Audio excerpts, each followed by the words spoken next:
Hello दोस्तों, नमस्कार। इस हम किसी चैनल में मैं आप सभी लोगों का दिल से बहुत बहुत स्वागत करता हूं। सो दोस्तों, इस वीडियो में हम लोग बात करने वाले कुछ एक दो कंपनीज के बारे में। As usual disclaimer clear cut रहेगा, मैं कोई रिकमेंडेशन देता नहीं, हमेशा बिजनेस ओरिएंटेड ही हम लोगों की बातचीत यहाँ पे चलती है। सो अभी की अगर हम लोग यहाँ पे बात करें, काफ़ी अच्छे कमेंट भी मुझे देखने को यहाँ पे मिल चुके हैं। ठीक है, इसलिए इस प्रकार का वीडियो को मैं कवर कर रहा हूँ। अगेन कह रहा हूँ, इस चैनल को 5-6 साल हो चुके हैं। इस प्रकार के बहुत सारे वीडियोज़ आप लोगों को इस चैनल के ऊपर भी देखने को यहाँ पे मिल जाएंगे। सो जैसे मैं हमेशा कहता हूँ कि आपको जिस दिन धंधा समझ में आ गया, बिजनेस समझ में आ गया, आपको समझ में आ जाता है कि भाई शेयर क्यों भाग रहा है एंड उसी के साथ साथ शेयर क्यों गिर रहा है करके। और आपको ये भी पता है कि शेयर जब भागता है कोई सवाल नहीं पूछता है, बट शेयर गिरता है तो हर कोई थोड़ा बहुत तो नर्वस यहाँ पे हो जाता है। सो बिजनेस की समझ होगी तो आपको समझ में आ जाता है कि भाई ऐसा क्यों हो रहा है करके।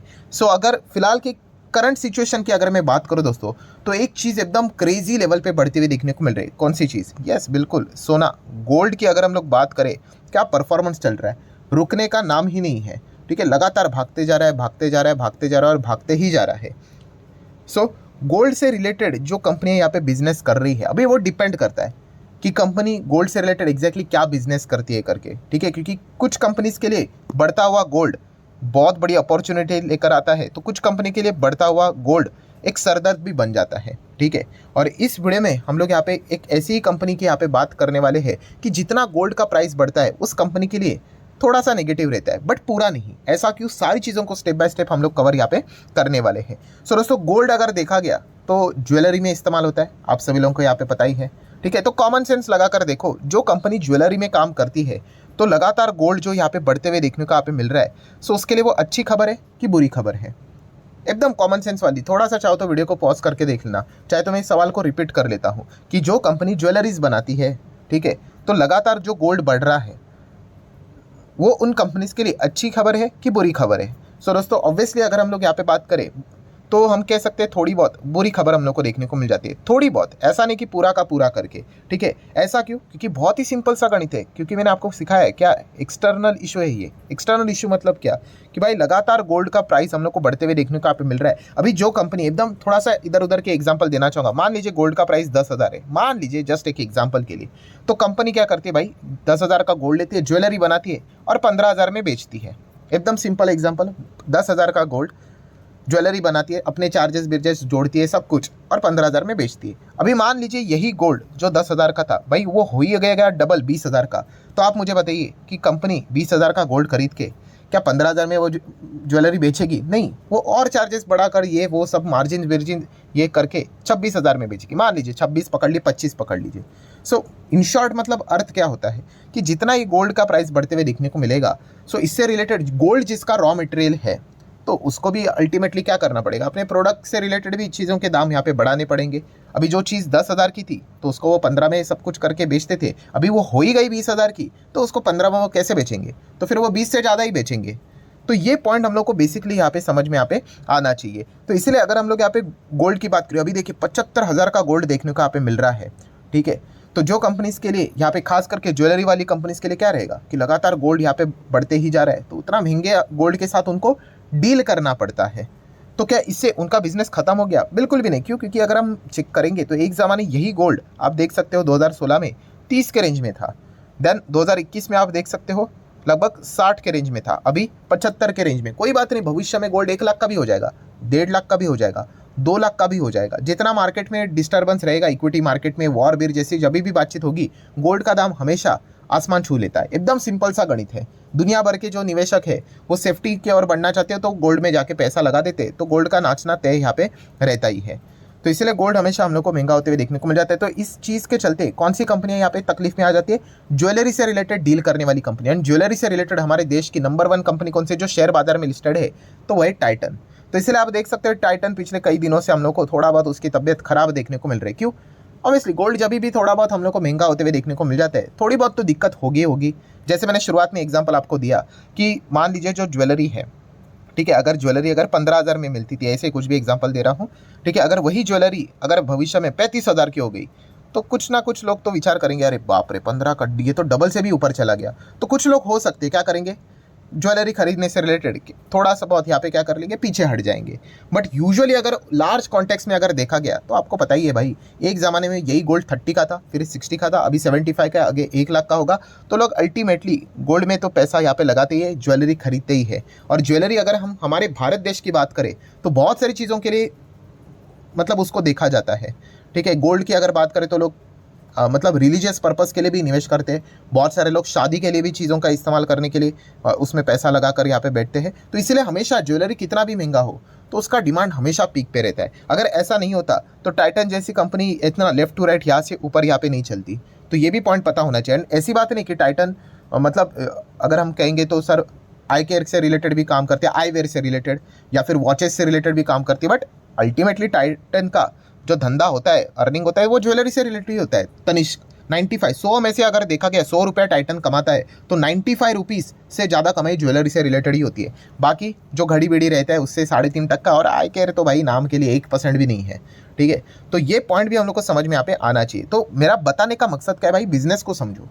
ठीक है, जब भी गोल्ड एकदम ऐसा अच्छा खासा करना, परफॉर्मेंस देना, भड़कना स्टार्ट कर देता है तो टाइटन जैसी कंपनीज में थोड़ा बहुत हम लोग को तकलीफ देखने को मिल जाती है। देखिए, अपने मार्जिन्स मेंटेन करने के लिए क्या करेंगे, ये थोड़ी ना पागल है अपने ज्वेलरी को सस्ते दाम में बेचेंगे, ये ज्वेलरी के दाम भी बढ़ा देंगे। जो चीज़ अगर वो 1 लाख रुपए पे बेचते थे वो अपना मार्जिन मेंटेन करने के लिए 1,20,000 पे बेच देंगे, एज सिंपल एज दैट। हाँ, बट महंगा होने के चलते क्या करेंगे, कुछ डिमांड कम हो सकती है, वो एक दिक्कत हो सकती है।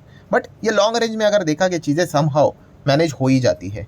ठीक है, क्योंकि गोल्ड आपको पता है भाई हमेशा ऊपर ही जाता है, वो थोड़ा टेम्पररी स्केल के लिए नीचे आ सकता है, ज़्यादा नहीं।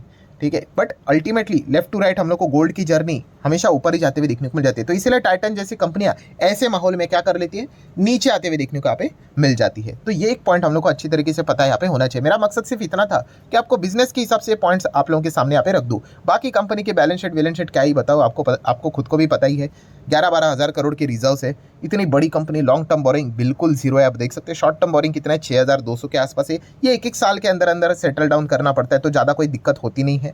कैश एंड कैश इक्विवेलेंट की बात करें तो लगभग 800 करोड़ के आसपास का रफली कैश देखने को यहाँ पे मिल रहा है। तो सब कुछ बैलेंस शीट वाइज अगर बात करें, टाटा ग्रुप की कंपनी, ये तो सबसे बड़ा एक हम लोगों को तसल्ली देने वाली बात है। 3.25 लाख करोड़ का मार्केट कैप वाली कंपनी, मतलब लार्ज कैप है। सो बेसिक एक्सपेक्टेशन क्या होना चाहिए भाई, 5 साल में तो अगर डबल करके दिया तो भी यहाँ पे ठीक है। मतलब एटलीस्ट हम मार्केट में तो इसी चीज़ के लिए तो आते हैं एटलीस्ट।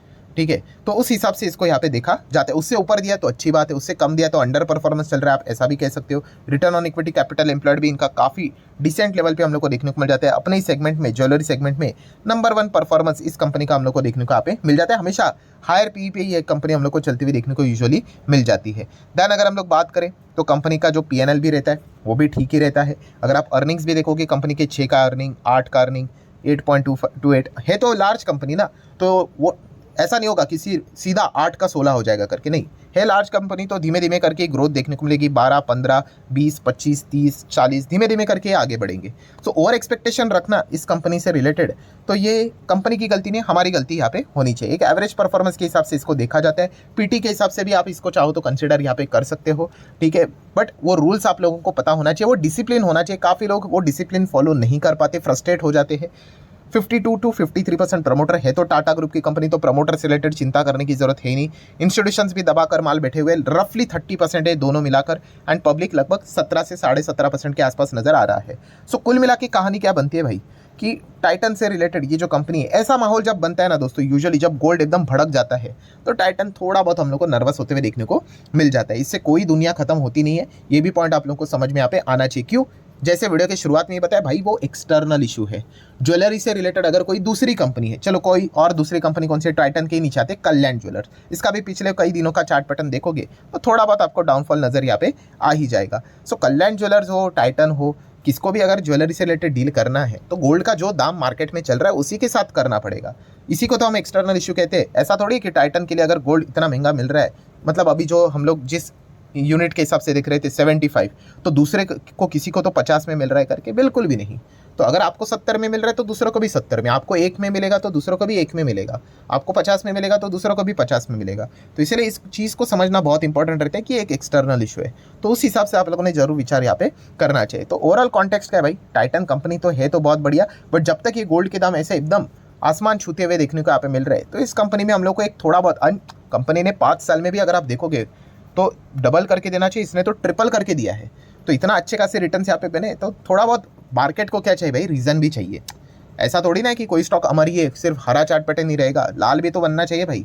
तो उसके लिए कोई ना कोई बहाना चाहिए, तो ये बहाना बहुत अच्छा खासा मिलते हुए देखने को मिल रहा है। तो हल्की सी हम लोग को प्रॉफिट बुकिंग भी टॉप लेवल से थोड़ी बहुत होते हुए देखने को यहाँ पे मिल रही है, जो कि आप यहाँ पे इजीली चेकआउट यहाँ पे कर सकते हो। मतलब हम कह सकते हैं टाइटन जैसे कंपनी में भी एक अच्छा खासा पैटर्न अभी कितना है, रफली अगर हम लोग देखें तो 8.5-9% की, ये तो मैं रफली बता रहा हूँ, प्रॉपरली कैंडलस्टिक के हिसाब से अगर आप टॉप बॉटम लेकर कैलकुलेट करोगे तो लगभग 9-10% के आसपास की अच्छी गिरावट देखने को यहाँ पे मिल रहा है। एंड उसके लिए भी एक अच्छा एक्सटर्नल रीजन भी यहाँ पे मिला है। ये रीजन नहीं होता तो ऑब्वियसली वापस ये ज़्यादा गिरते हैं नहीं।